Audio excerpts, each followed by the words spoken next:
are live, and I got to rearrange some cameras because everybody's kind of in the wrong place. But hey, it's the first episode. Well, hi, I'm Anita. Swoop! Now you're not. Haha. Figured it out. Boom, bam, bam, bam, boom. Hello. What's up? Welcome to Time and Time Again. It is a Cypher System campaign that's co-GM'd by me. Hi, I'm Anita. My pronouns are she, they, and over this direction. Yes, hello. Hi, my name is Darby. I'm otherwise known as Chaotic Darby on the internet. I use she, her pronouns, and we are going, and again, welcome. Thank you for coming to the show. Let's pass off this little microphone off to one of our wonderful players. I'm just going to popcorn it straight down to D, because now it's my turn. Oh, hello. My lovely children of the dark, my name is Dee. My pronouns are anything that you feel best applies currently, and I will be playing Donnie Powers. His pronouns are he, him. We can popcorn it too. I'm going to popcorn it over to May. Thank you so much. Hi, my name is May. My pronouns are she, they, and I will be playing the lovely Finley and Enox. Her pronouns are she, her. I will pass it on over to Nikki. Hello, I am Nikki. I use she, her, and I'm playing our speaker, Gidget Kelly, who also uses she, her. And last but not least, Chase. Hello, everybody. My name is Chase. My pronouns are he, him, and I will be playing the very anxious but still spirited explorer, Paxton, whose pronouns are also he, him. Awesome. Excellent. And Darby and I will be playing everybody else and the world. Yep. Love it. So, I guess without further ado, I just kind of want to take a quick second to say welcome. This is the brand new season. This is a brand new show. I've got some brand new faces and a few faces that you're familiar with. And we're very excited to get started. Darby, do you want me to do the intro for this? I got it. Let's... or do we, because this is your first time GMing. This is my first time GMing on stream. Mm-hmm. Yeah. So. And also, I know you wanted me to help you fix that, and I ran out of time. I'm so sorry. It's all good. I'll do what I do best. Think on the fly. So. You got it. All right, players. Welcome. Players, audience, I would like to welcome you into the world of Vertex. This is a world where magic meets technology. The mysteries of the arcane are being transformed into technological wonders, and as these secrets unravel, however, there still remains one question. Why can the world not use time magic? According to all known laws of magic, there is no way time magic cannot exist. The calculations are sound, the components are true, and yet no one has ever succeeded in traveling through time.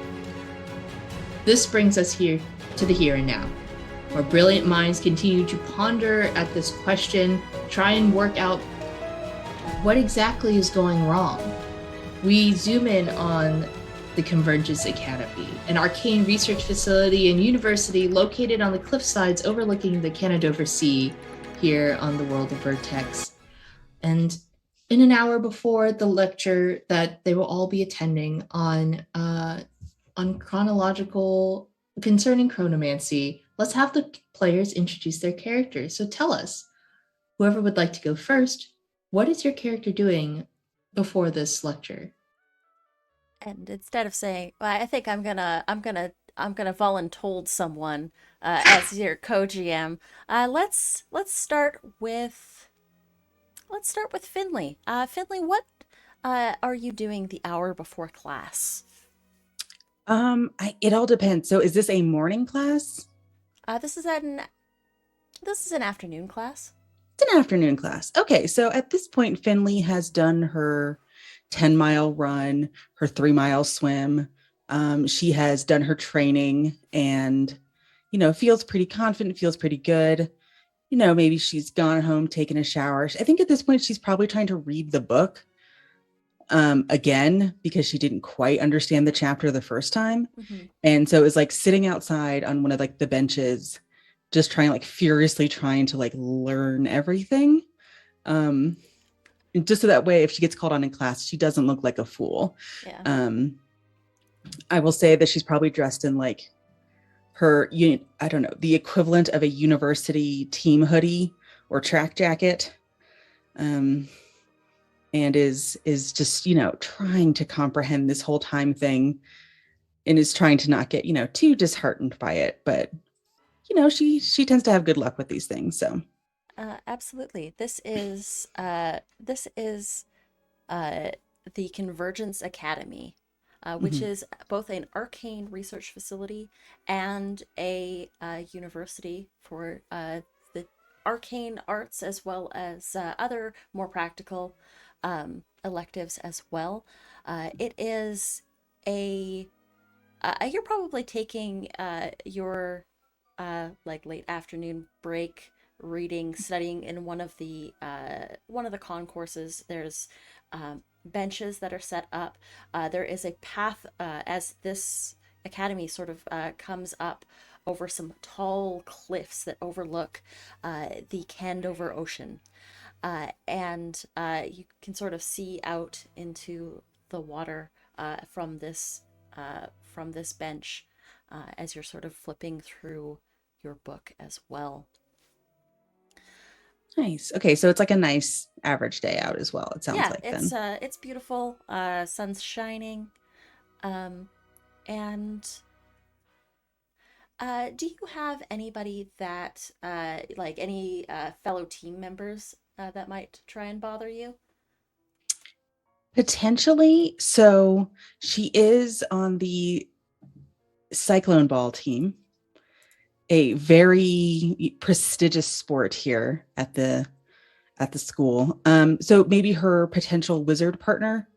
I'm going to say wizard as a general term. Um, I'm thinking that's like the position Yeah. that they play in cyclone ball. So potentially they might. I think she probably has bothered teammates to like try to form study buddy teams. She's that kind of person that would bother everyone in class and be like, I don't understand this. Do you? When can we study? I'd like to set the time to study so I can learn this as best as I can. So yeah, maybe. I would say some teammates might. Okay. So one of the person that's in the wizard position, Mhm. Darby, if you want to take it away with our first NPC. I think you'll see this pal of yours, Vo, stride up onto you. Mhm. Just go, what you doing over there? What you doing? What's this? What you reading? Just Gaston kind of trying to pull the book out of your hands. Like I do think it's like a What's like it's the chronomancy class I told you about. So like the one with time magic that no one, it's weird. I thought it would be a fun elective. It's like mad boring though, right? Like, because you never do anything. It's all never just do like anything. theory and math and like wasting components. Yes. It just like There's no pictures in this book. It's no, boring. there are no pictures. There's like one at the beginning of like the author. I checked the whole thing for pictures. There's none. Yeah. It's just diagrams of potential theories and outcomes and it never ends. None of it makes sense because they all just say, well, that's one theory that could be correct. And so it makes you want to cry a little bit, but I won't because it's not sad. Could. I could though. You could. Mm-hmm. At least the professor is nice, It could be worse, It could be way worse. Professor Friggy was so mean to me my first year here. I spent half the year crying over my grades because they would literally just rip them to shreds every single time. But yeah, at least Professor Karia is very, very nice. So nice. Although sometimes I feel like I get the it's okay, sweetie treatment, but maybe who knows? But they're super nice. So, but it doesn't make the topic more interesting, unfortunately.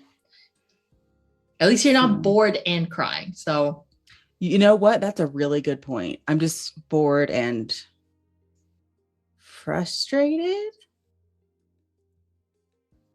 Well, you can work out your frustration on the pitch, for practice. Yeah, I can. Later. We are going to go to regionals and finals and championships, and we're going to win everything. It's going to be so good. Yep. Because if we don't, I lose my scholarship. So, get to it. Yeah, of course. I mean, anything you need or want. Yeah. I mean, I'm always available to do whatever that you like doing. So yeah, absolutely. Well, I gotta go hit the gym, get those reps out of gusts and other stuff for cycling ball. Yeah, sure. Anytime you want to train, I'm usually up super early anyways. So tight. Well, I will hit you up later skating. Yeah. And yeah, of course. I was just gonna jog off. They took your book. No. I think it takes her a full 20 seconds to realize the book is missing, and then it turns into Bo, no. I need if you could just. Bo's definitely faster than you. And the camera will switch from that point, moving on to Gidget. So Gidget is at her desk. And what time of day did you say it was? It's early afternoon, just after lunch, late afternoon, just after lunch. So I think she's coming back from lunch, so she opens up her compact and she's just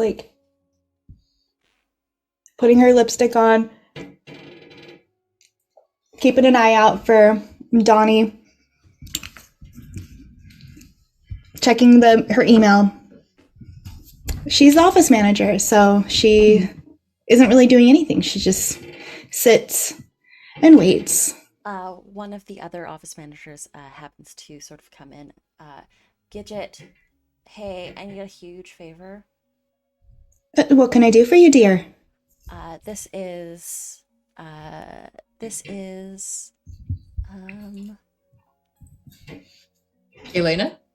Yelena? Yeah, this is Yelena. Yelena, thank you, co-GM, for helping me save me with the NPC names. This is Yelena. Yelena sort of is another assistant, works in a adjacent department to you. Says, I'm supposed to be auditing Professor. I'm supposed to be auditing a class, but I can't get to it. You know how it is. I'm actually gonna probably head out. I've just got a little bit of a family emergency. Is it cool if you sub in for me? You just gotta fill out the forms, make sure that the students look like they're at least enjoying the material, and just make sure that it's. You know how it is when these profs try to get tenure. They're so about everything.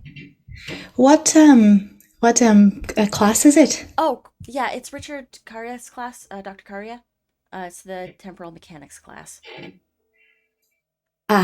So I'm assuming that I'd need to stay a week to audit that class. Is that correct? Yes, please. Right then.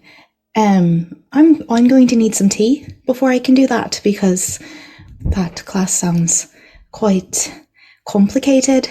You're telling me I don't really know half of what is being talked about, but yeah, I can certainly try it. I'll do my best. Okay.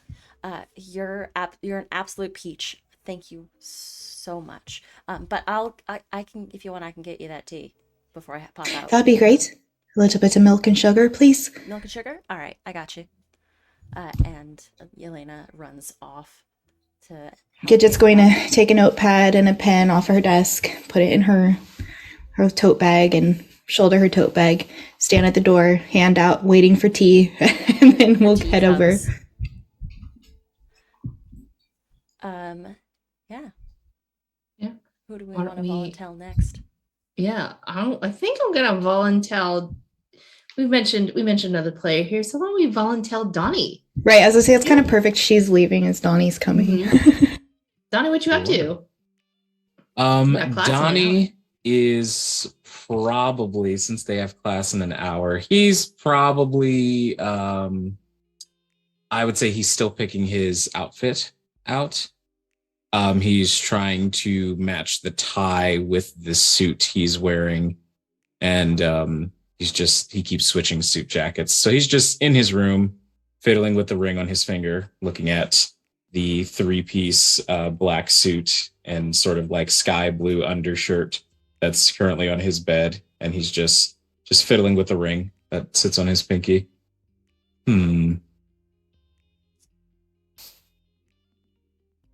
I hate both of these. I mean, they don't. Do you like either one of these? They don't look half bad, honestly. When have I ever settled for looking half bad? Well, I told you I like the purple one better. That is fair.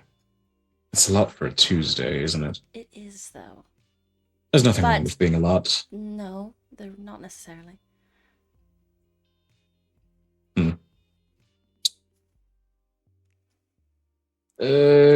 Fine. And I'll go into my closet. If Go you ahead. decide to do the purple, maybe try the checkered tie. This is why I keep you around. And I'll retrieve the new tie and the checkered shirt and say, or checkered tie rather, and say, all right, how much time do we have left? 45 minutes. Wonderful. I can make 3 stops. And I'm going to stop along the way and just meet up with various people that I'm currently flirting with and just drop off like just a little sugar in their inbox, essentially, and just be like, I hope you have a wonderful day, darling, and continue my way on. And at some point, unless we want to stop along the way, I would assume I come to an empty office, given that someone just walked out with tea. Yeah. Come back. There's a sign that says like, "Be back soon." Where's she gone off to? Is the voice I'm hearing still inside my ring, or are they on my shoulder, or like where's the voice emanating from when it speaks to me?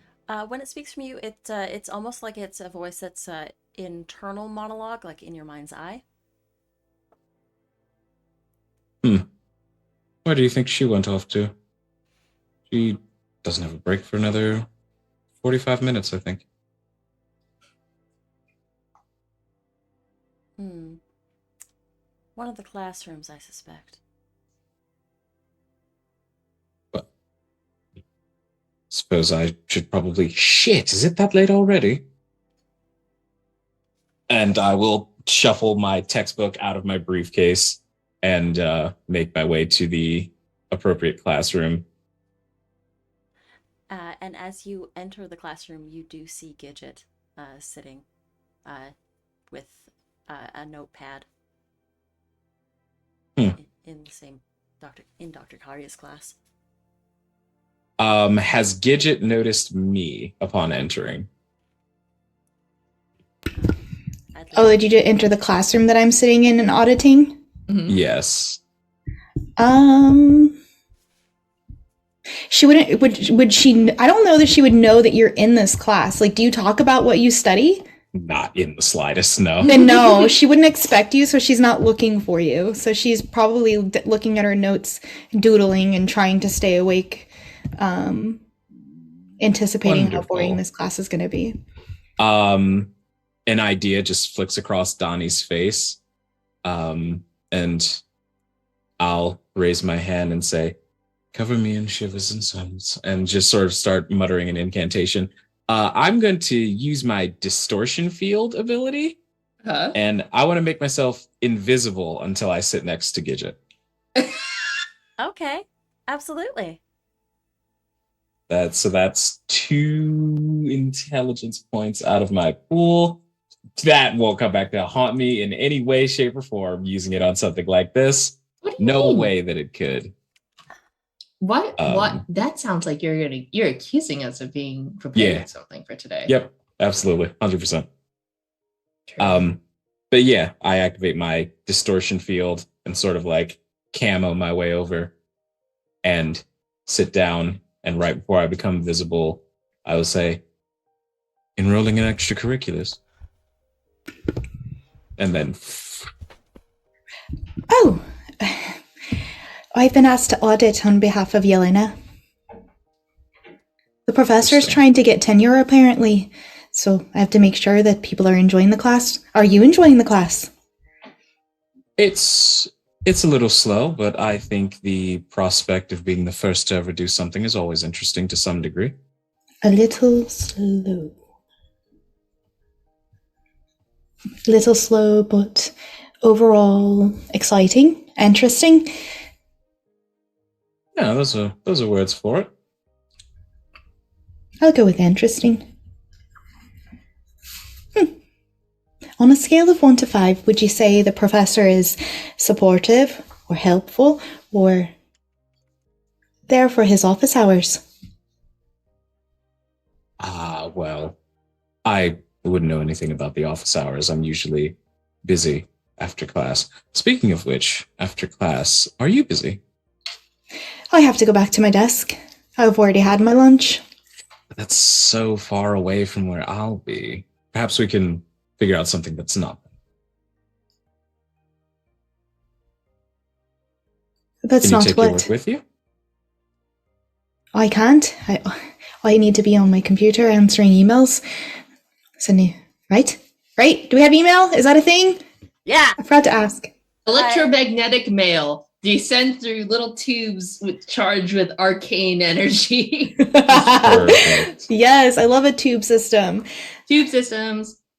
Right then, Flawless. I have to be able to answer the mail, make calls. Very well. I guess I can spend lunch in your office. What are we getting? I've already eaten. So nothing for you then. What do I want? And I'll just sort of lean back in the chair. And I think as you ponder what you're going to eat for lunch, and you and Gidget chit chat back and forth with your flirting, we'll pan to our last player, Paxton. In the hour before class, this class that you helped TA. What are you up to? Paxton is in the midst of a mad dash towards the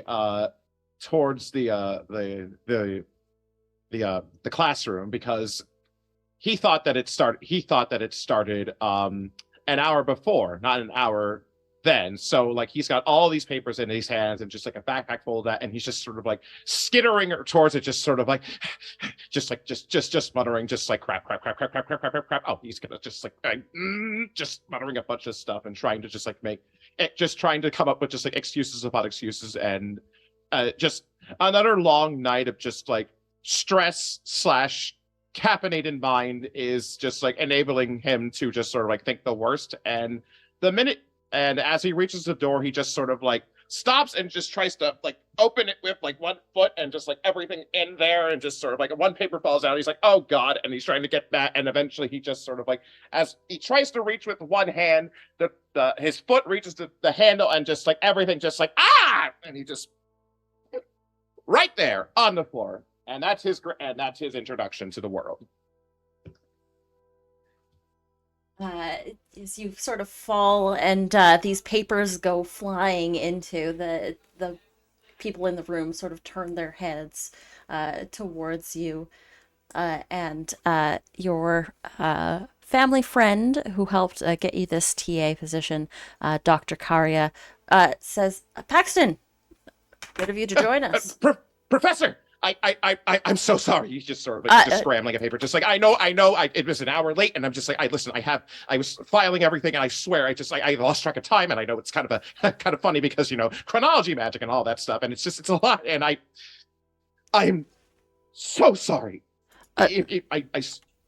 Not an issue at all. Just leave those there, the professor sort of waves the hands, and the papers begin to flit up into like a nice, neat pile again, and sort of drift over to his desk. If there's any notes that I missed within the last hour, just tell me, and I could just. No, by all means, just take your seat, and we'll get started. Time, as they do say, is relative, so perhaps you are neither early nor late. So we haven't started.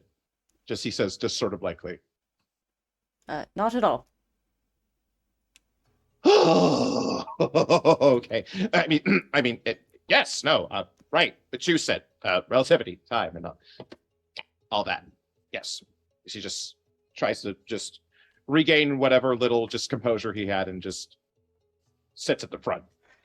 Finley, I think at this point you sort of walk in and take the seat in the class as well.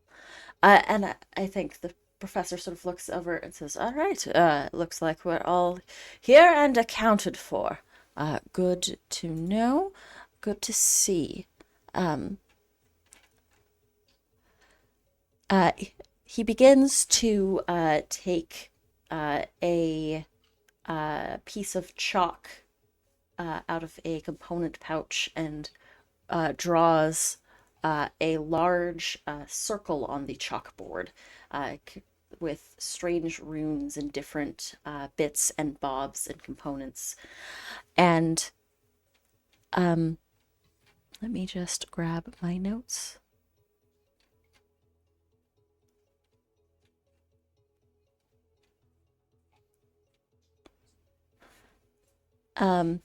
The drawing begins to sort of take shape, and those of you who have your books open to the correct page, you'll see that he is actually drawing. Actually, you know what? Make me an intellect check, folks. This will be our first roll of the game.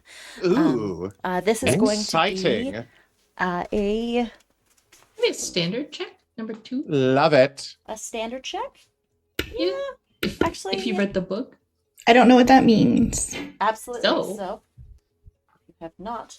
That is also perfectly okay. A standard check. Where the heck is my task? There it is. Task difficulties.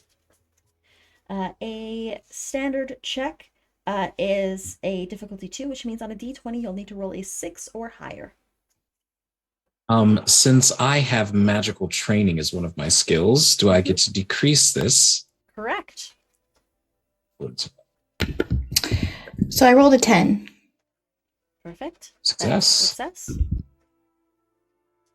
I rolled a 19. That is a 10 for me. Looks like people have been doing their homework. That is an 18 for me. Yeah. All right. So with a 19, actually, we'll start. Let's see. Let me just grab my roll results. All right. So in Cypher System, when you roll a 19 or a 20, special things do happen. So we'll start with our lower rolls. Gidget, you look at this arcane symbol on the board, and knowing the context of what this class is, it's definitely some kind of time magic or some kind of spell that would deal with chronomancy or chronography.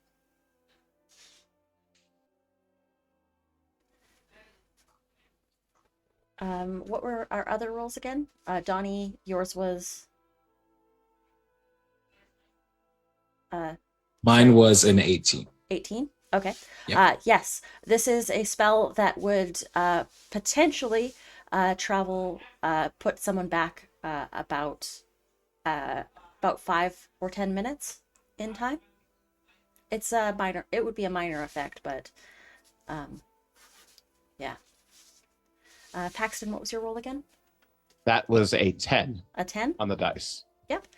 So with a 10, yeah, it definitely has to do with the class. You're still a little bit flustered, I think from like trying to catch your breath busting in through the door.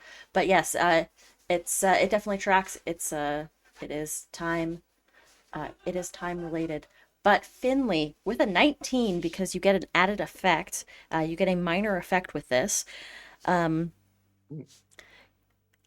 sort of look at this, at the uh, at the circle, and you sort of lift your hand up in the air to get the professor's attention. Something about this, one of the symbols is not quite in the right place. Oh. Because you were studying the book right up until the beginning of class. You saw this Yes. exact diagram in the book. Would you like to call it to the teacher's attention? Yeah, very polite. So it would be like,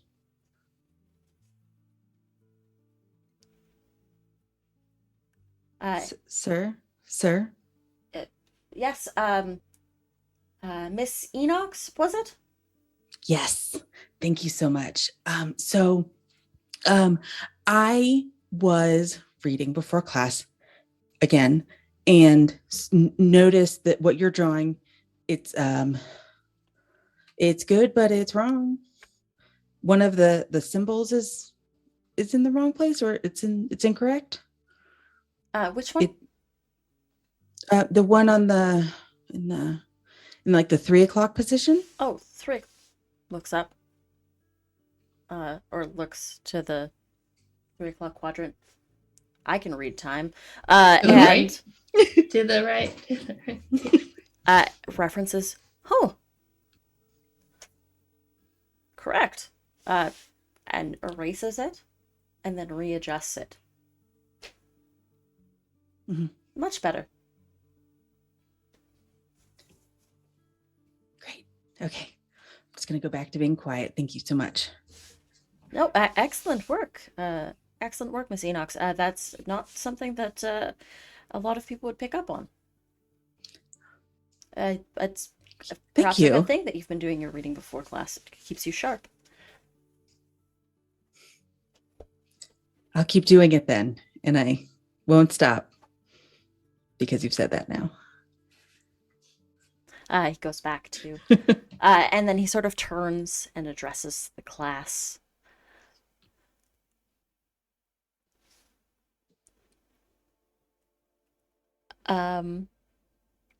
There is, as you know, much research that is currently being done in the realm of chronomancy and chronography. It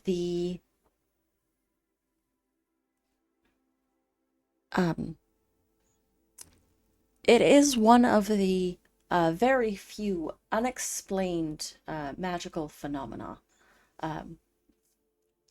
By all means, it should work, but simply put, there is a magical block in place that would prevent something as simple as this, a spell that could potentially turn this classroom back 5 minutes to the beginning of which I would, so that I would never have drawn this circle into place. It would bring me back to a point at which I would have first placed the chalk to the board before I, of course, made the mistake that Ms. Enox pointed out, of course, and thus perhaps I would be able to correct that mistake before it even occurred.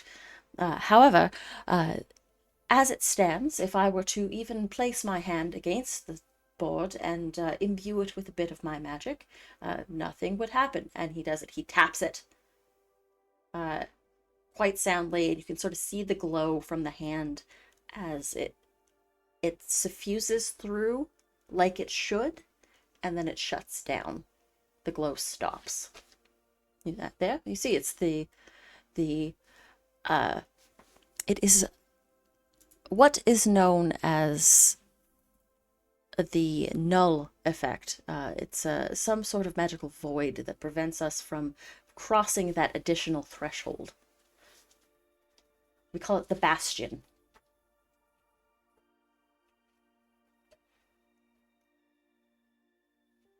Any questions? I mean, I suppose technically we don't know the answer, but what is the leading theory on why this doesn't work again? The scholars are a bit torn on what could be causing it. Perhaps it is the act of some divine being that prevents us from ever reaching that threshold or knowing. Perhaps it is something as simple as we've forgot to round a decimal point. It's unfortunately there's really no agreeing. Would you like to tag in? I imagine a student raising their hand going, Professor, I heard there was a conspiracy theory that had to do with like lights in the hills and things that caused this whole kababble with like frogs and stuff. That's like what my mom said. I don't quite know where you're getting that from. The frogs? That seems like a load of rainbow frogs. Rainbow frogs. You perhaps have been reading a bit too much fiction, my dear. The arcane community can't quite come to a consensus. However, there are ghost stories of people that get close to cracking the code, disappearing just before they do. However, there is no stock to be held in such theories. There are, as Miss Leith pointed out here, a number of different interesting and colorful theories, none of which seem to be correct or able to hold any sufficient amount of water. So the frogs won't be on the test then? The frogs will most certainly not be on the test. Okay. She's like furiously erasing now. What about that green liquid dripping from the ceiling? Green liquid. And you all your eyes are all sort of drawn to just above the board where there is in fact some green viscous fluid that seems to be dripping down slowly towards the board. That's probably from the alchemy class just above us. More than likely some poor sap's potion has leaked through the floor. Paxton, would you be Yes. a good lad and fetch? We need to have someone clean this up. Would you be able to fetch one of the janitors to come and see to it? Yes, sure thing, Professor. I'll be back as soon as I can. And he just sort of dashes out and tries Operation Find a Janitor begins. Make me an intellect test. It's not difficult. It's probably Intellect. going to be just a simple, which is a 3 or higher. Okay, no problemo. Ronco. That is a 13. Not quite able to find a janitor, but you're able to find the janitor's closet quite easily. So yeah, he opens that up and just sort of like what do we got? What are we working with? Just like there is a ladder. There's a mop, buckets, various cleaning supplies. If you'd like to grab and get to it yourself, if you like. I was just sort of like, I will look around just to make sure, just sort of like really just like nobody, and he's just like, I want to do something right. Just sort of grabs the bucket, the mop, and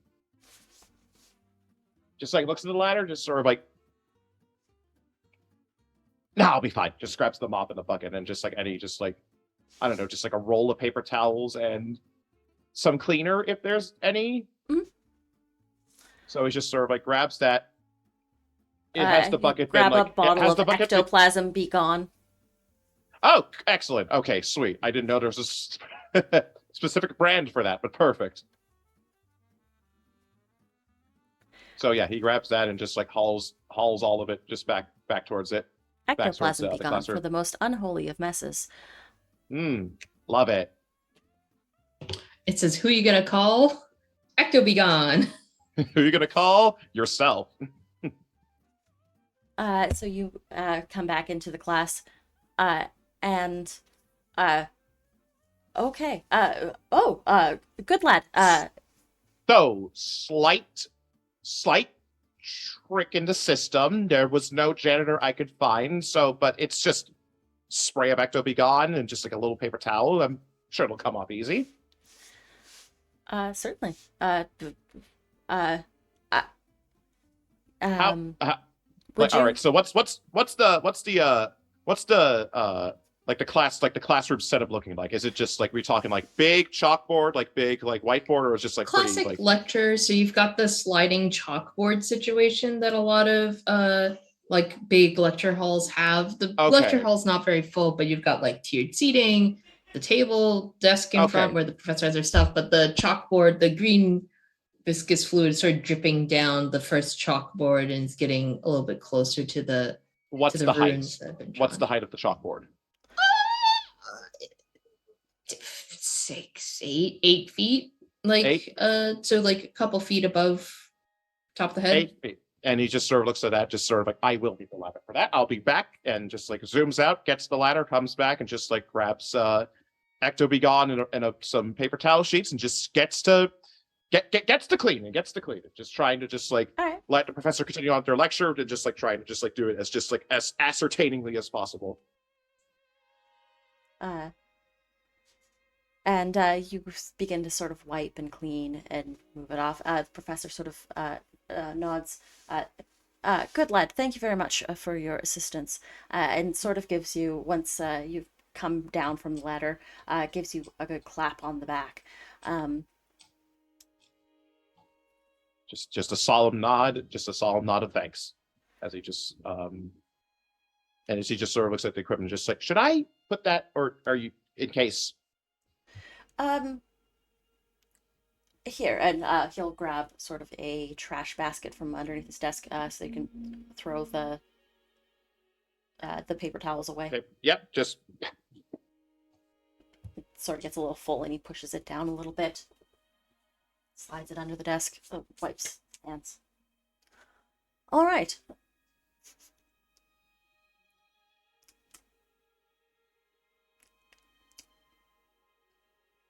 Kind of tastes like sulfur and cherry limeade. I feel like you definitely should not have put that in your mouth. Probably not. I've seen worse incidents happen. He just says that under his breath. All right, so where was I? There is the matter of the arcane symbol. It should work, it does not. And once again, I place my hand against it, and he places his hand against it, he focuses into it, and this time it begins to hum. And he looks back at it curiously. There's this sort of hum that begins to resonate from it. No fucking way. What in the world? It begins to build. And the professor looks back at it.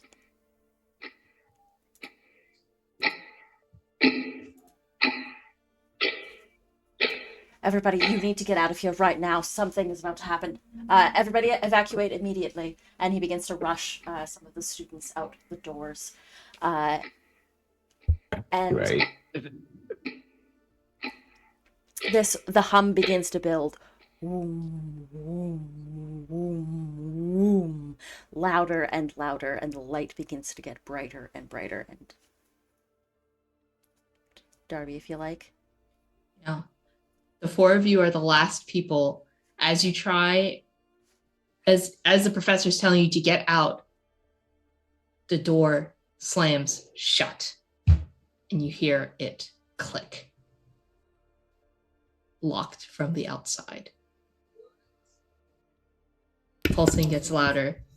Pulsing gets louder. Can I try to kick down the door? Professor, what's happening?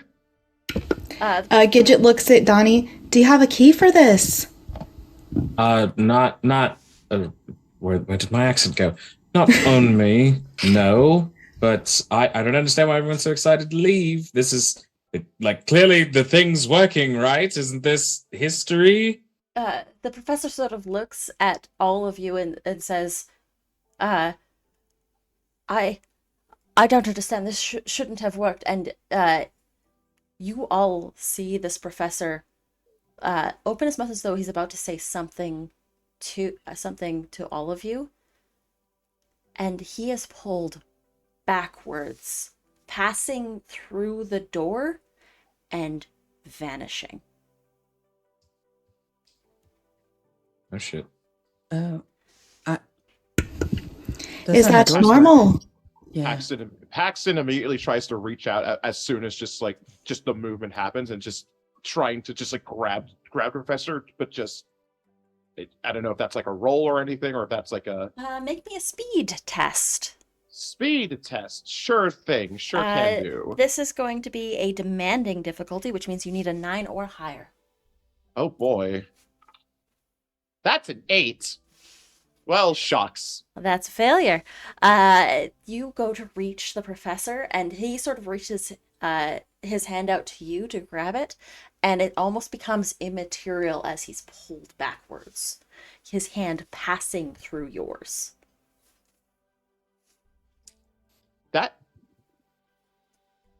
He faced right through me. What? I go to the door trying to just sort of well, Enoch, is it you still want to try locked? and bust the door down? Yes. Or Finley? Yeah, I was going to say, Finley would like to try and brute force the door. Make me okay. a difficult might check.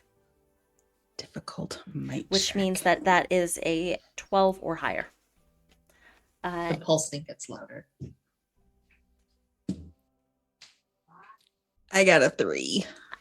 Ooh.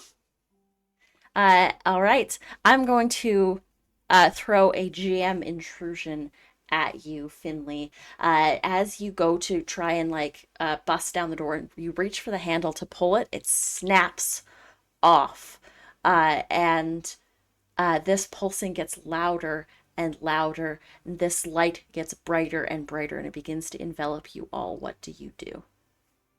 I think Finley would try and get people to crouch, try and protect as much as she can, get behind me kind of mentality. With a GM intrusion, you get 1 experience point, and you can pass an experience point to another player at the table. Who would you like to pass it to? I'm going to pass it to D, who seemed very excited about this historical happening. Literal history happening in front of us. I don't understand why people are upset. This is clearly good. Do I do anything in response to that, or is it just passed? So the experience is passed to you. If there is anything you'd like to do, you can do. Yeah, I think as the handle comes off on the door, I go, well, that is a bit concerning. Let's stay near the large athletic one, please. And I'll sort of start ushering Gidget and Paxton closer toward the door and say, maybe we should try and open it together. That might work better. Yeah. That's for me. Right then. As you are all about to try the door, you hear this pulsing that's been building suddenly stop. And for a moment, it's quiet. And it's like, oh, maybe everything's fine. And then, whoosh, this huge explosion rips through the space, emanating from the ruins, and ripples of light and energy just pulse out and hit you all as the room Explain. I would like folks to make me a might or a might to withstand or a speed to try and dodge a little bit of the damage that's coming your way. Fantastic. How high do I need to roll? This is going to be a. Oh. This is going I to rolled be a nat 20. Oh, nat 20. Ooh, first All out right. of the night. Let's go, baby. I've been rolling really well on this die. Nice. I usually Love don't roll to well. see I'm it. not a lucky person. I want to do speed. Sure. But I have trained without armor, so in speed defense tasks, when not wearing armor, I can lower it by 1. Absolutely. So instead of demanding, it becomes standard, which means that you need a 6 or higher. Cool. Fantastic. I will do might withstand just for the heck of it. It's a beautiful 2. Oh, that's a 16. Nice. And just another quick reminder for me that definitely doesn't say anything about how I rolled. You can spend points to increase the number on the die, correct? You can spend points to reduce the difficulty. Wonderful. My target number is 9 at this difficulty. It was 9, yes. I'd like to reduce that difficulty twice then. Okay. So you're going to spend the points out of your pool to reduce the difficulty to a simple task. Are you using might or speed? Oh, we lost a Darby. We lost Uh-oh. a Darby. Uh-oh, that ain't good. SpaghettiOs. We've lost one of our gods. We've lost one. God deity. is so literally I'll dead. text her. It looks like maybe the internet might have bumped because I lost her in the Google Meets too.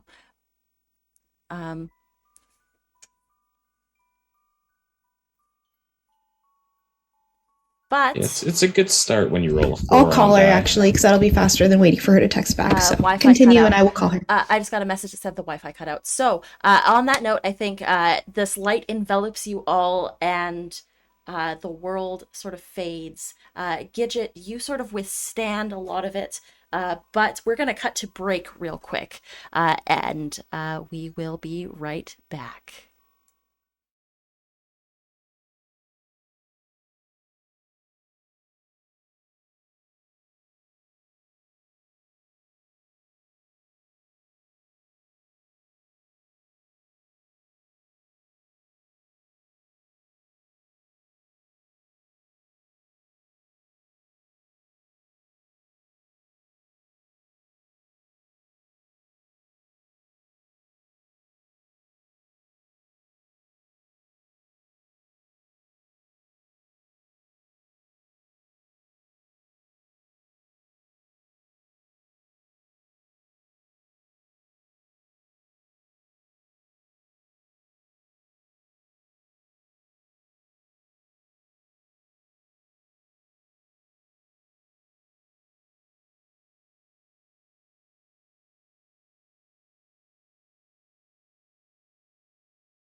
And we're back.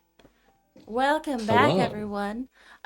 We had to say goodbye to our lovely halfling Nikki, but she will be back for the next one.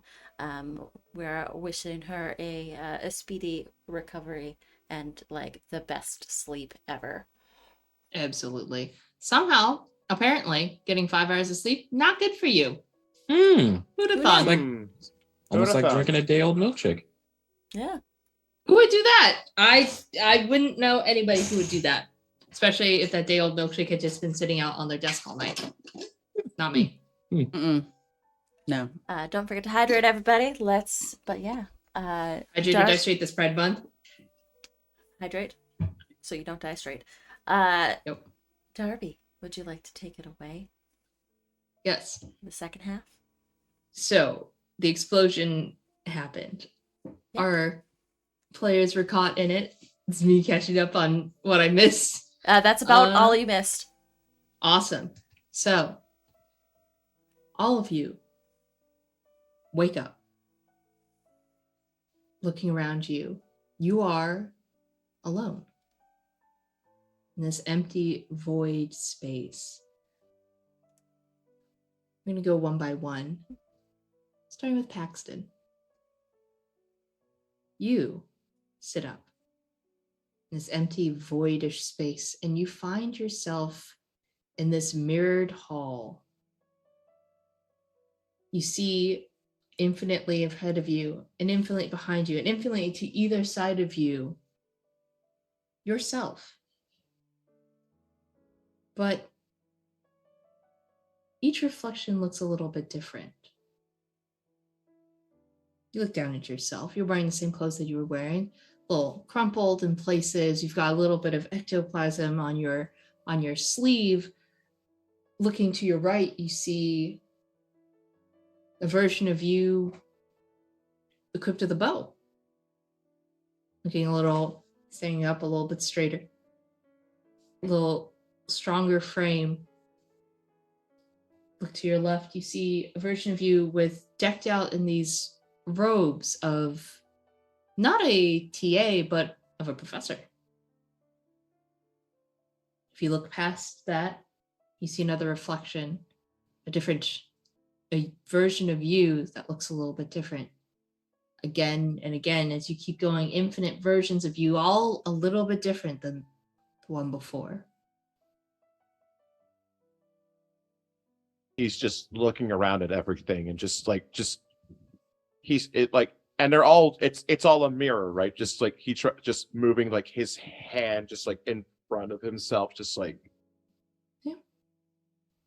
Mirrors. Do you reach out and touch any of them? He reaches out, tries to touch one of them. He's just like, what in the multiversal hell? As you reach out your hand, to where you think the mirror will be, it's not quite there. It's just a little bit out of reach every time. Oh. And you see the reflections ahead of you, the reflections inside of you, all of them move their hand out the same way, reaching just a little bit forward. As he's just takes one step towards it and just sort of like just keeps like looking around, trying to just like ascertain just like everything. Yeah.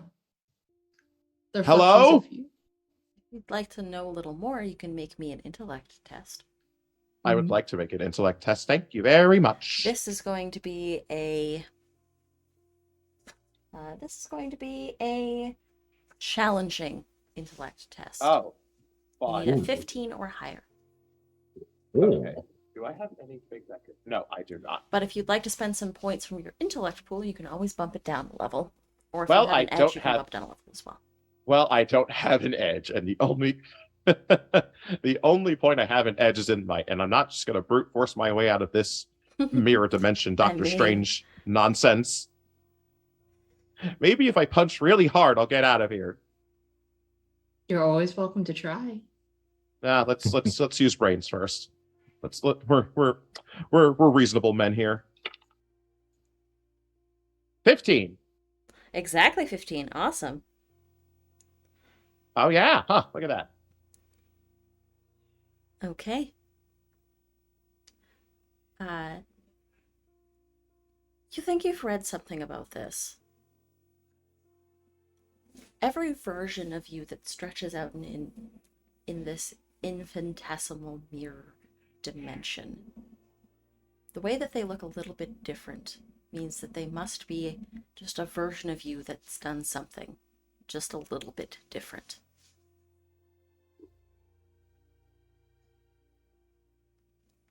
Butterfly effect, or just A choice multiversal? made, a path not taken. Out of the corner of your eye, in one of the reflections further down, you see something move. Immediately, just like head, just like turns towards it, just like. Darby, if you like, you can take it from here. All your reflections turn. You see something dart off. It's not you, though, but there is something moving a little bit further ahead. Just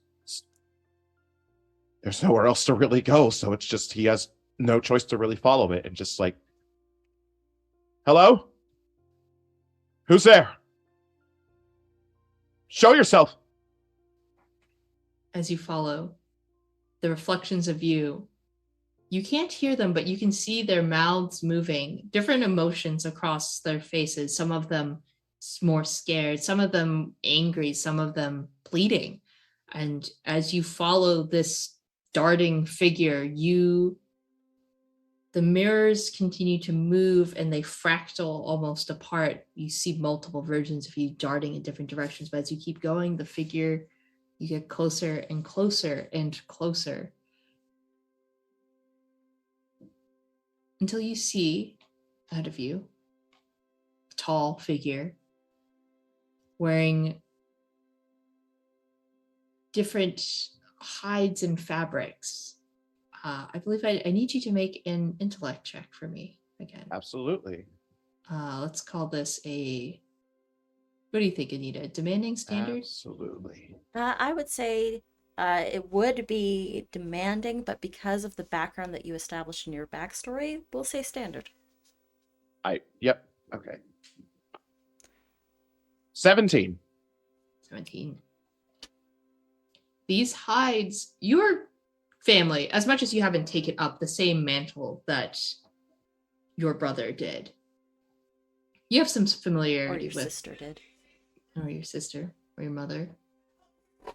You have some familiarity with the hides and the kinds of fabrics and armors that people make using animal byproducts. What this person is wearing is unlike anything you have ever seen. Is not like any animal that you have ever known to have existed. And this figure turns to you. Tall, face obscured, a sword at their side. They turn to you. And they say, "You're not supposed to be here." But what? Who are you? Where am I? What is this? You're not supposed to be here. And he takes his hand and he shoves you on the sternum, and you fall backwards and you break through the mirrors and you start to fall in this voiding space. You hear the ticking of a clock going in the background. As you fall, you see the shards falling with you. You see the different versions of yourself falling and falling and falling infinitely into a void. We'll pan away. Donnie. Yes.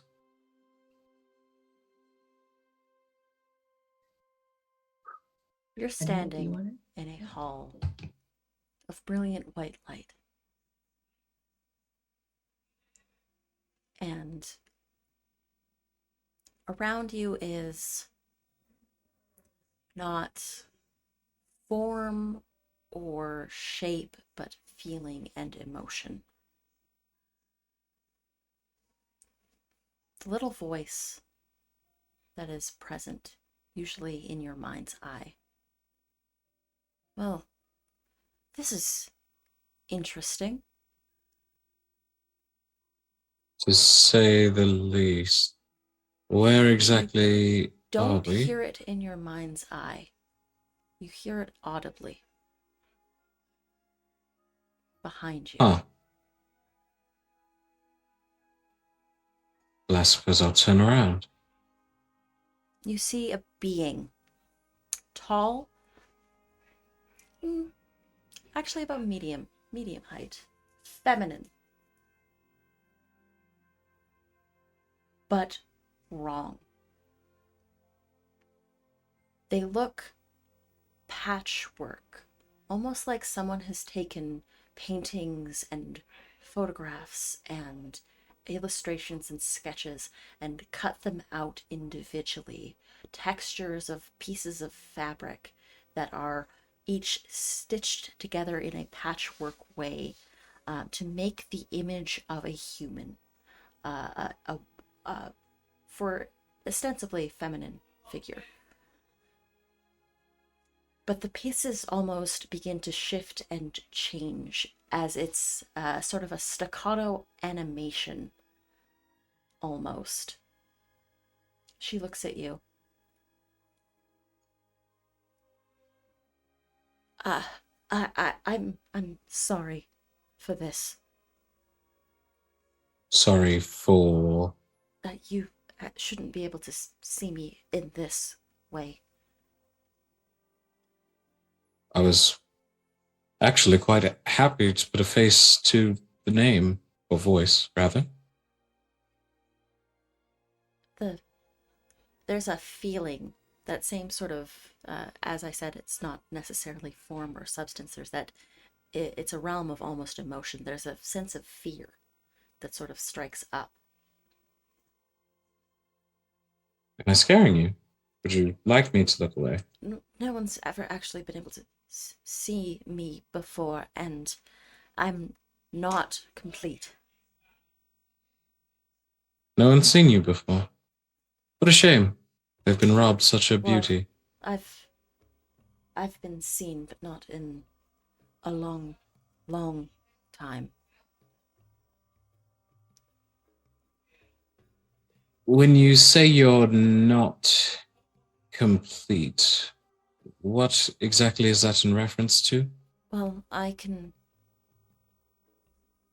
Any body I had is long gone or missing. But what I do have is fragments, memories of what people once possibly knew me as, or told to others that I was known as. It's all a bit... I can only constitute myself as fragments of other people's memories.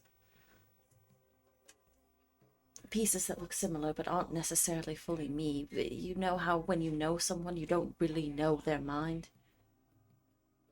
Like, you've seen them, you've experienced time passing with them, but you don't know their soul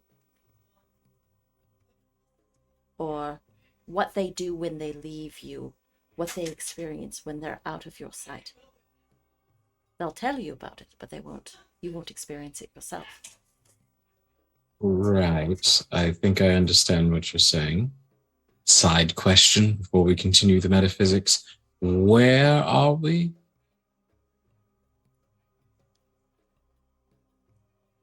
We're in a sort of void space that concerns emotion.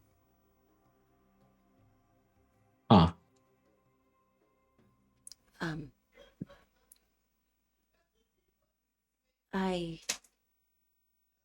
Long ago I had to make a choice, and I was placed here in the hearts of people I love. Interesting.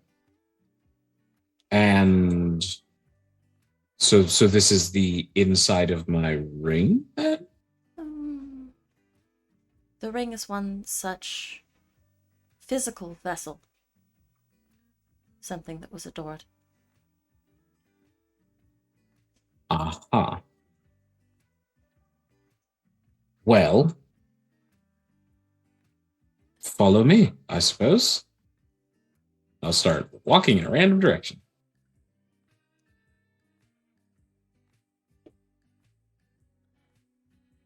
You shouldn't be here. Oh, I completely agree. I'm in fact looking for the giant exit sign hanging over a door, hopefully. Maybe it'll work one more time. She grabs your arm. It feels strange, like shifting pieces of paper. Like you're being held by a constantly folding origami. Does she still feel worried? There's not worry at this point, it's purpose. She turns If you know where the exit is. Places another hand on your head, on your face.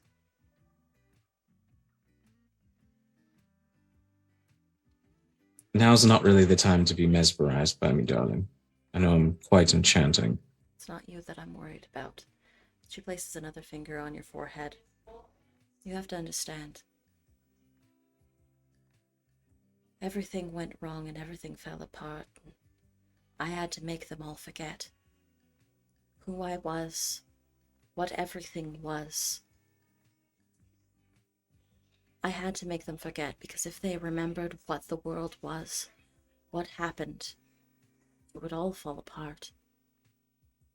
And there is a rush through your mind as you feel like you are shunted backwards, almost like that feeling as the ride of a roller coaster drops in your stomach, that feeling of exhilaration and power and loss of control. And everything fades out of existence, and the camera will shift once again. Finley. Yes. You awake. And at first you're in this empty void. But as you look around, a couple objects start to manifest. And the classroom that you were in almost seems to fade back into existence. Empty, however. Untouched, as if the class had never began. As you look about, you see almost like a bending of space. Like somebody had made an air bubble underneath the fabric of the world. In the shape of a human figure. Because you're looking at the desk in front of you, and the desk is where it should be, but and you're looking straight at it, but it's almost like it's bubbled and warped, and it's not the desk itself that's bubbling and warping, it's like the air in front of you is warped, bending like the accretion disk of a black hole. Space is just bent around the shape of a person. And you hear a voice. You have been chosen. You will be the one who will free me. Please, help me. I am trapped in the spaces between spaces. Only you can help me. Okay. I don't know how to get to the spaces between space. And I think she would reach out and like try to touch and be like, what? And like, your hand goes through space normally, but you reach your hand out and you see like your arm bend like a carnival mirror, where it's like your arm is going straight and you feel that your arm is not being affected anyway, but it's bending around space where a figure should be. Can you take my hand? Do you? No. You and your sword of destiny The to one free me. Okay. The old thing I found in the water? Okay. Yes. It is powerful, and you powerful. You are meant to be here. You are chosen to be the one to free me. And in return, I can help you find what you have lost. What's your name? What can I call you? Who am I looking for? Figure does not answer. Oh. How will I know I found you?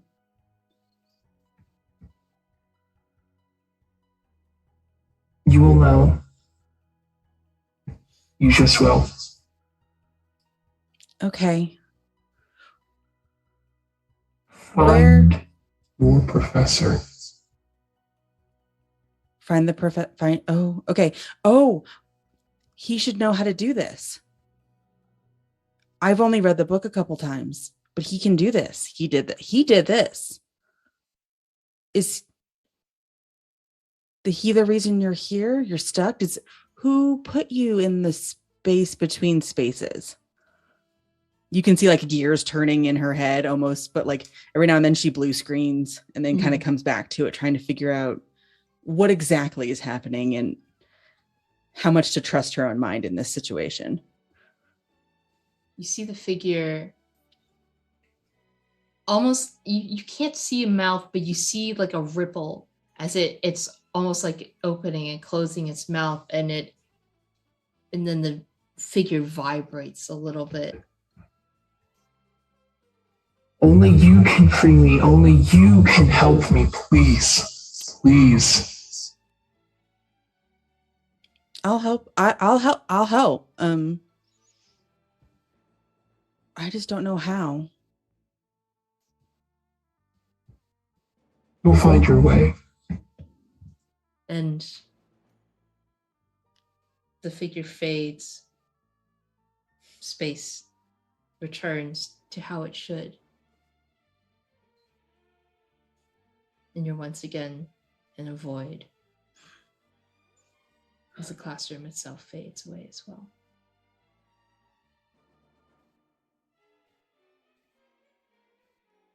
Oh, crap.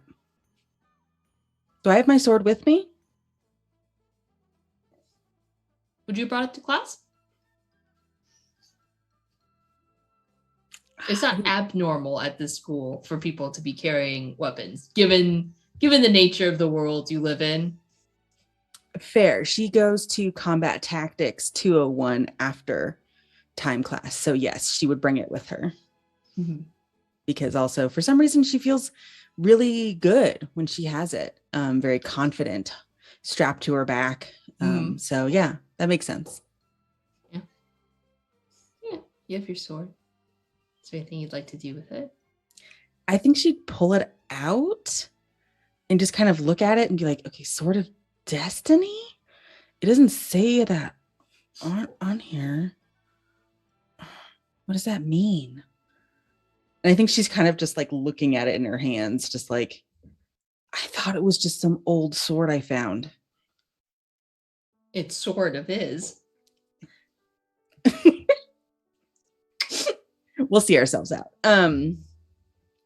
Yeah, I think she just kind of turns it over in her hand and looks around and is like, I'm supposed to save the mysterious voice-shaped person from the space between spaces with the sword of destiny, and only I can do it, and I'm the chosen one. What does any of that mean? Find the professor. Where'd everyone else go? Why am I here? What has happened? I think she's getting like frustrated at this point. And as you ponder these things, I think the camera will pan away, Anita. Mm-hmm. And there is a moment as everything goes white. The three of you find, or the four of you, I suppose. We will get to exactly what Gidget sees next episode. But the four of you stand together, looking at each other in this sort of white void. What do you do?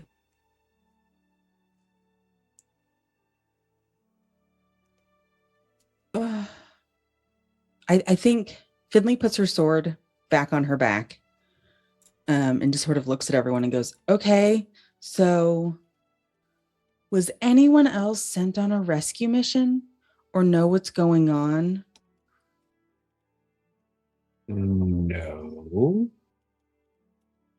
Were you sent on a rescue mission? It's more like I've been told that I need to save someone, a being. They were human shaped. Hmm. They said only I could do it, which Paxton doesn't seem would- right. Oh. Shoot. Hello? Now you go. Hello. Was anyone else in a hall of mirrors seeing nothing but yourself and then meeting a giant person who just told you were to be here and then pushed into said mirror? Because that was my experience. Okay. So you both had far more out there experiences than mine? Yeah. What happened to you? Where are we? Do you know? I've got no fucking clue where we are, but I just met a friend that said some vaguely worrying things, but outside of that, no giant people pushing me through mirrors. Or vague shapes of humans that are kind of all wibbly wobbly? Yes, I don't know which one I should worry more about, personally. I have a theory. Mm-hmm. Okay, so chronology, right? That chronology lesson that he was talking to us about, and then just like the big zoom, and when he left, and then just like that big explosion that happened, and we were just splintered. So time isn't just forward and backward; it's everywhere. It's encompassing. It's like this big, just like congenial ball of stuff, you know? So what if instead of moving in the constant, what if we're somewhere not in the constant? What if we're in the between, like in the midst of the continuum? And I don't think.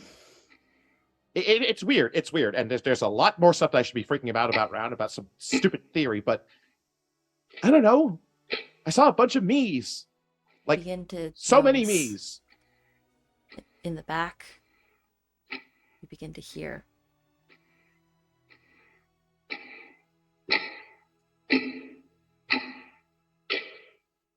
ticking noise gets louder and louder and louder. You're still Everyone's- using an analog clock. Yeah, everyone can hear that, right? Yeah, it's not just me. Would you like to Um, discern what direction it's coming from? Yes. Oh, Yeah. Mm-hmm. Intellect checks, everybody. Okie dokie. These ones are difficult. Ooh, 19. Does my magical training do anything with these? Reduces it by 1. Fantastic. So that is an 18. 18, awesome. So Paxton, you know, you're that sort of hunter sense that your family trained in you that you tried to forget about kicks in. You immediately know the direction and exactly how far it is. because you have a minor effect added to that roll with a 19. Donnie, you also realize at the same time you snap your head in that same direction as Paxton. Not quite sure how far along it is, but you all have sort of that same vague general direction. But you follow Paxton, and immediately takes the lead and begins to walk. Yeah, just a hand raises, just sort of like that way. It's a long shot, but we're not going to do anything just standing here. So, what the hell? Certainly agreed on that. Yeah.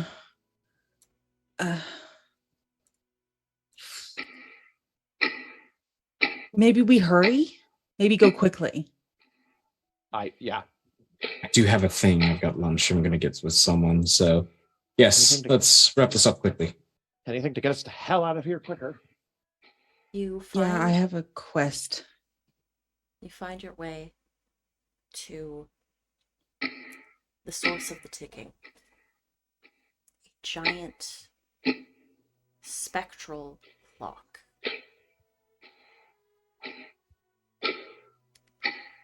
With 4 different faces on each side. The ticking is all-encompassing. One of the clocks moves forwards, regular pace, sort of circled around the side of it. One of them moves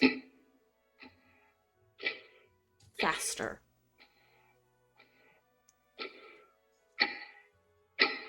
The clock that's ticking on the other side moves slower, and on the side opposite of the forward ticking clock is one that ticks backwards.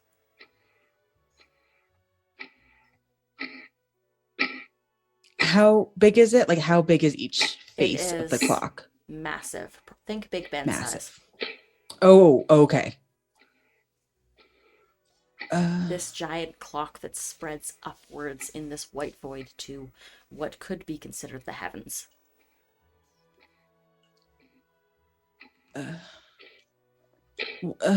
There are stairs that spiral upwards. Yeah, Finley starts, I think, just kind of shrugs and just like starts jogging up the stairs.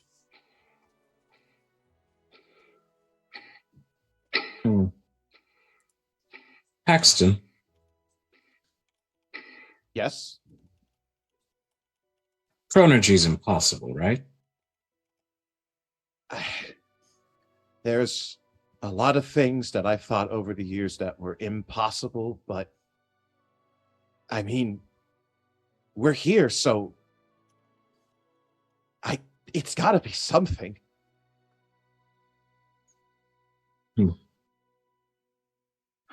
Something, yes. Chronergy. Weird. Very. I look down at my ring. What do you think? There's no response. I'm being ignored. There's a feeling in your chest. It's I'm not ignoring you. I'm just, there's that same sort of sense of anxiety. Sure. And the immediate like give back is I'm kidding. And I'll go up the stairs. You make your way up these stairs, up and up and up to impossible heights. Your legs should be tired. You're climbing stairs. Mm-hmm. But they're not. Eventually, the platform egresses out into what would be considered where the clock faces are, and you can see them all inversed. And there's something that you've noticed is there is no mechanics to this clock. There's no clockwork. But yet the ticking is persistent. And each of the faces move. You can see through them to the void outside. Darby, if you like.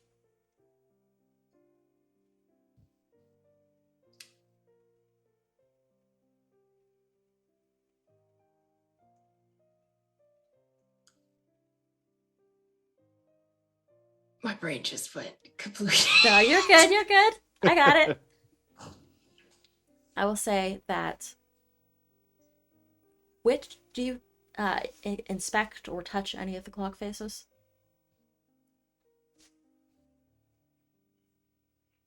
I think Finley might try to. She would get close and kind of try to like look and figure it out, but knows that's not really her forte. But also, none of this is making sense. What do you guys think this is? It wasn't in the textbook. Science evil clock. It doesn't feel evil. It just feels ominous. Another theory. So, 4 clocks, right? Mm-hmm. 4 of us. In a strange, weird, metaphorical sense, and maybe literal sense, could that be our clocks? Well, are any of us going backwards?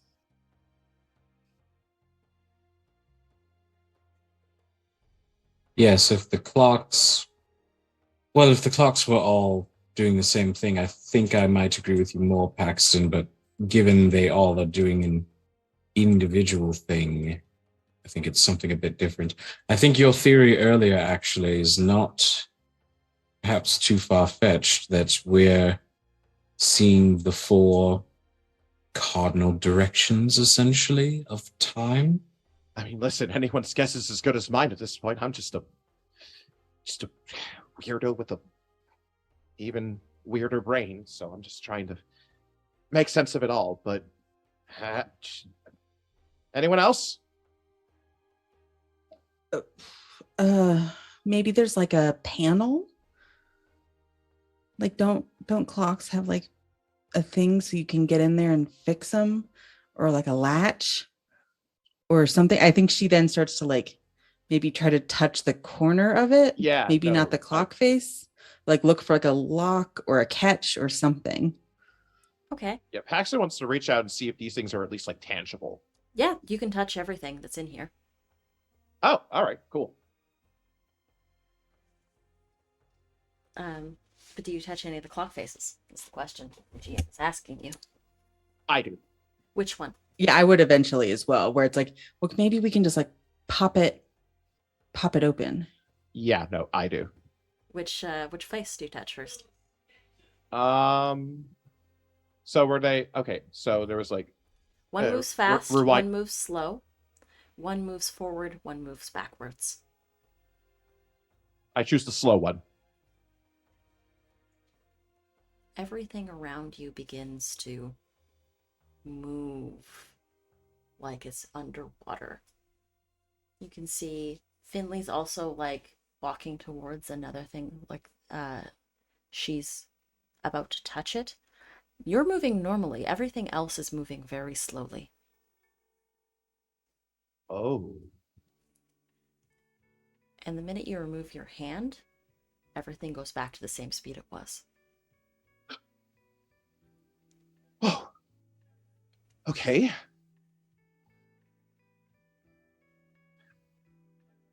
Now he needs to. Now he's curious. Now, so he just sort of looks at that, looks at the fast-moving one, just like, okay, but what if? And he moves over to the backwards one and puts his hand on that. Time starts to move backwards. What you saw Finley doing and Donnie doing, they start reversing. Is it just those two? Do I see like I don't know, like an echo of myself, or is it just those two? You do see an echo of yourself moving with them. Ooh. What happened when you touched it? You have a look of And when you take your hand off of it, you reconstitute yourself. Oh, yeah. It's just sort of like, does it feel weird, or is it just sort of like is there like just sort of like a feeling to it, or is it just sort of like normal? You take your hand off of it, and Donnie, what was the last thing that you said? The last thing that I said was something that I don't remember because I have the memory of a goldfish. Let's say I will say that the last thing that you hear is, but there's 4 faces, and they're all different from Finley. And you hear Donnie say, like the 4 cardinal directions, but of time. Oh my God. They control the flow. Okay. He just sort of like realized everything. Just sort of like those 2 right there, just went past the sun. That just like points at them. Those control the speed of time. And just sort of like, and then he points to like the backwards moving on, the forwards moving on, just sort of like, these can make you move forward and backward. Oh my God. It is possible. This is it. This is, I don't know what it is, but just like this is the center of chronology. Holy shit, it's real. And that's great. And I think this is a really wonderful historical moment. How do we leave? That's exactly what I was thinking. Okay. Yeah. What if we all touch one at the same time? Like if they cancel each other out. So one thing that I did want to ask the GMs is, so time is like slowed / reversed for Paxton. What do we see when Paxton does this? Oh yeah, good question. Ooh, what you see is you see Paxton pull his hand off of the clock face. He wasn't touching the clock face previously. It's almost like he just clipped over there. And you're both having that conversation about the different clock faces. I think you could also reasonably presume that time and space are inexorably linked, considering I don't remember seeing you walk up to the clock face when you touched it. That does make sense, yes. Okay, all right. Does it make sense, though? Because if we can manipulate with magic, and I will just do some small little cantrip thing to make like the ring slide up off of my finger and land in my own hand. As we you can do manipulate. Your cantrip, the GM's going to introduce an intrusion. Sure. Ooh. That glow of magic from your hands, all the clock faces stop. Donnie, what'd you do? You get an experience point, and you get to pass one to someone else. Oh. I will pass one to Paxton for touching the door, or for touching the clock faces, because that's dope. And I will say, I did magic.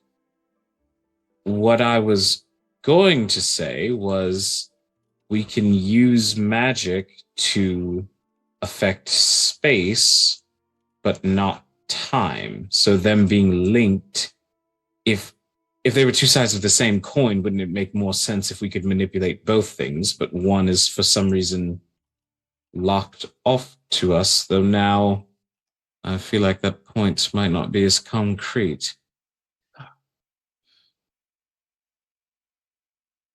Huh. Does the platform we're standing on and the clock itself feel solid? Funny you should mention that. Yeah. As the clock faces stop and the ticking stops, you feel a small vibration. and a small rumbling noise. As this tower, you can see little pieces of stone from above begin to fall down. Something is happening to this tower. I don't think we should be up here Donnie, anymore. there is a sense of fear in your heart right now that is not yours. Shit. All right. Yes, I completely agree. Let's go. Come on, Paxton. Let's go. Come on. You all begin to run down these impossibly long stairs, and though you should feel tired from the running, you do not. This tower begins to crumble around you, and eventually it collapses on top of you. Your vision is lost. Darby? You wake up and you're back on campus. Sun is shining. Finley, you're sitting on a bench. What you reading? Is it Vo? Or are you GM asking me? It's Vo. My temporal chrono book. Donnie. I think you should try the purple one. Fuck you. No. What? Paxton. You're rushing through the hallways with piles of papers. Exactly as you were an hour ago. And that's where we're going to end this session. Fucking Motherfuckers. Yeah. I had to diner you, D. Of course. Somebody says Not something the about those time loop, fries y'all. one more goddamn time. Oh, we just Groundhog Day this bitch. Oof. Oh boy. And we'll We get to did. exactly what happened to Gidget Yeah, next. our fourth friend. Yeah. Yeah. Yes, indeed. I want to know. Also, now I know I won't let my book get stolen. Oh baby. What's going to happen if you don't let your Yeah. book get stolen? Mm-hmm. TPK. Did you Yes, flip it through is. every page in the book? No. Darby, do I need to? Does she? I don't know. I'm just asking. Did you? Did you? Did ya? But No, anyways, it's digit. This is close though. thank you all so much for joining us. This is the first episode of Time and Time Again. I have been one of your GMs, Anita, but we've got some amazing players, and they're all going to tell us who they are, where they can be found, and that sort of deal. We'll start at the bottom with D. Oh my goodness. Hello, my lovely children of the dark. My name is D. I am a voice actor, streamer, musician, professional GM from the, I almost said Emerald City Gaming Guild. That's been a long time since That's an been old true. one. That Oh. place doesn't exist anymore. All across the internet, I'm a professional GM, and I am also Julian in Woodsy Studios' Crimson Spires, available on all platforms for your playing convenience if you want to hear me voice a very uppity vampire. You can follow me on Twitter until the hell site implodes upon itself at It's the Riddler. You can keep up to date on all of my stuff, and you can contact me if you want to commission me for some voice work. In addition, before we jump off here, because I was sent these specific things to say, I'm also going to do the outro for Nikki, Halfling Nick, our favorite teacher lady. Nikki is the producer of TTRPG. That's TEATRPG. And on Friday will be their 5th episode of Perdition, The Trials of the Eight. This all-star cast includes GM Scholastic Dragon and players Nikki, as well as Scary Dog Friend, C Plays RPG, Lilith TTRPG, and Sailor Scout Austin. All awesome people. Y'all should definitely check that out. The deities have fallen and are clawing their way back to power so they can fight the gods of the mortals. So definitely go check that out over on TTRPG. And I am going to leapfrog it over to Chase. That's me. Hi, everybody. My name is Chase Beck. I played Paxton for tonight's first session of Time and Time Again. You can find me over on Twitter at Chase Beck. I do voice acting. I do vocal covers. I do singing. I do rapping. I do it all and whatnot. You can commission me for any work that you can be in.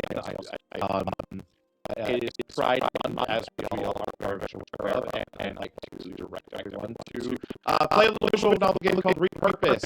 It is a very gay visual novel where you die and you get the choice to date angels or demons and all of the above. Gender friendly, pronoun friendly, all that hot stuff. That is a Repurpose visual novel. Check that out. And I will take it over to our friend May. Thank you so much. Hi, everyone. I have been May, and I probably will continue to be May for at least a little bit longer. You can find me on Twitter at Maybe Mayhem. Maybe spelled normally, Mayhem spelled M-A-E. I am not a fancy voice actor. I am a public health researcher, and I also used to do a podcast with my friend Mary Kate that may get resurrected one day. Who knows? So you can find it on Spotify or wherever, called Socially Plagued. Basically, we just talked about stuff we like and usually complained a little bit. It was very silly, very fun. But yeah, and I think the last person we need to hear from is Darby, our other wonderful GM. Yeah, Darby, go for it. Yeah, hello, hi. I'm Darby, otherwise known as Chaotic Darby on the internet. I am the community manager over at TTRPG, as well as a streamer, actual play performer, possum, fledgling game designer, and all-around menace on the web. You can find me under the handle Chaotic Darby anywhere handles are to be had except for like Instagram and Facebook, but like Twitter for as long as that still lives. Tumblr, I don't really use it, but I have it. TikTok, I also don't really use it, and I have it. But you can find me in all those places doing stuff on the internet. I recently, a couple months ago, released an RPG that I made called Gas Leak. It's for 36 people about hiding your farts in public. So if you are interested in that, it is free. You can download it on itch. You can find the link to my itch on my Twitter. So, yeah. And I guess that leaves me. Hi, I'm Anita, otherwise known as Panita or Critical Misses. I'm a TTRPG streamer, graphic designer, producer, and cat mom about the space. You can find me everywhere at Panita or at Critical Misses. Tomorrow you can find me over on Modifius's channel for our Star Trek Adventures actual play. It's set in Narendra Station. I play a morally great business troll with 8 lifetimes of business acumen.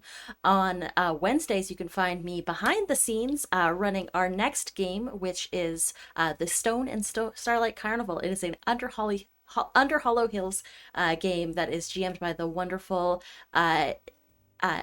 Abhorrent Abby, and we've got a great cast for that one, including Pluto Cleric, Allegro, Max or Arcane Goth, and Peku, and then on Fridays I am also producing a Thirsty Sword Lesbians game called For Queen and Country that's GM'd by Casper the Friendly Ghost, or the Friendly Werewolf, that's right, or Casper the NB Ghost, and also featuring our good friends Rose and a couple other folks from About the Space, and names are hard, and I've got a lot going on. On Saturdays, you can find me for Morning Ritual. It's a TTRPG talk show. Nora and I are talking to Jess Levine, who is a game designer and wrote the game I Have the High Ground that Darby and I have played on this channel as part of Two Player Tuesdays. That's it. That's all. That's me. If you want, you can follow me on the things to find out where I'm gonna be next. There is another thing, but I forget. I'm blanking. It's fine.